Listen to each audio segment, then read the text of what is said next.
Where did the term lame duck originate? Since new U.S. presidents and members of Congress elected in November don't actually take office until the following January, this creates an awkward gap for their predecessors. With diminished influence and little time to enact new policies, they're often referred to as lame ducks. In other words, their capabilities are limited and their days are numbered.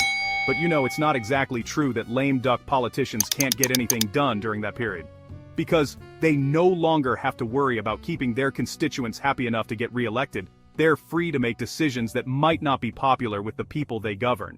But while the term lame duck is now often used to refer to any outgoing politician in general, regardless of whether or not they're figuratively limping through the end of their term, it wasn't always that way. In fact, the phrase didn't even originate in politics. According to the Oxford English Dictionary, the earliest known reference to the phrase is from a letter written by British nobleman Horace Walpole in 1761. "Do you know what a bull, and a bear and a lame duck are?" he asked.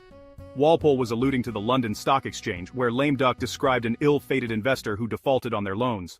10 years later, playwright David Garrick mentioned the phrase in his prologue for Samuel Foote's play, The Maid of Bath Change Alley, Bankrupts Waddle Out, Lame Ducks. British citizens continued to utter lame duck when discussing the stock exchange throughout the 19th century, at which point it started to gain traction among U.S. financiers too. Before long, the term had bled into other spheres of influence. Writer George W. Bungay, for example, co-opted the phrase to call out early temperance supporters who had lost faith in the movement. In Wall Street, New York, we have a class of men known as lame ducks. They have met with financial disasters and cannot keep pace with their more successful competitors.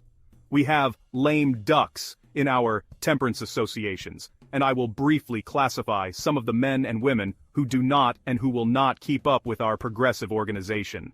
The lame ducks were once out-and-out friends of the cause, Bungay wrote in 1869. When they have attempted to swim in whiskey, they have become dead ducks. The phrase might have made some small impression on Bungay's teetotaler readers, but where it really started to stick was in politics.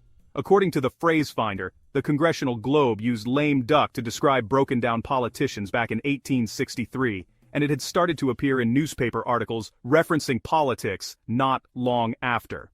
In the early 1920s, lame duck made one final, flying leap to the highest office of the land.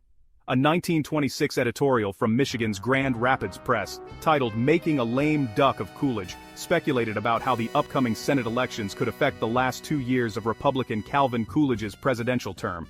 If voters managed to flip the Senate to a Democratic majority, or at least closer to it, they could possibly render him ineffective.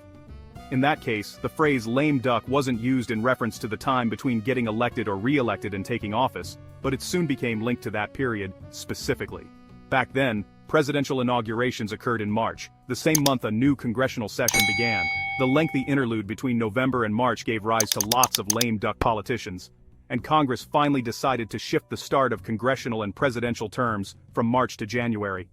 The 20th Amendment, ratified in 1933, was even sometimes called the Lame Duck Amendment. Lame duck behavior may have decreased after that, but the phrase's popularity still hasn't waned.